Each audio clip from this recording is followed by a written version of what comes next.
In this video, I'm going to show you how you can stop alerts or pop-up notifications from AfroIntroduction app permanently. So if you no longer need those alerts from this dating app, then the best thing to do is to go ahead and put a stop on them. If you found this video helpful, I'll kindly request that you support me by liking my video and also by subscribing to my channel.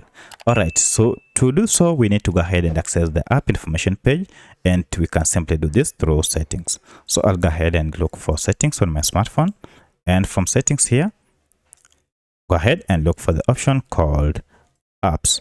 Now under apps, look for this option called manage apps or all apps, and then go ahead and tap on it, and this will list all the apps that you have on your smartphone.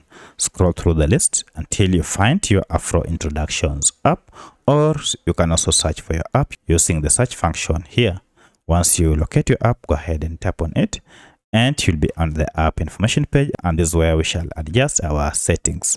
Now, if getting to this page is quite complex, then let me show you a shortcut method to get to this app info page. For that, just go and look for your app, and from your app, go ahead and long press on it, and you'll see this pop up with 3 functions. Go ahead and choose the second one, which is app info. If you tap on it, it will again take you to the same app info page. From here now, scroll down until you see this option or section called permissions, and under permissions, go ahead and look for notifications. As you can see, currently notifications are turned on, and that's why I've been receiving these pop-up notifications. If you tap on it, you can see all these types of notifications are on, and the best thing to do is to go ahead and turn them off.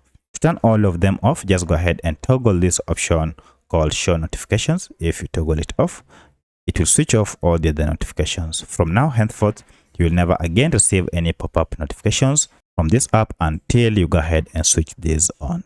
So that's how you do it.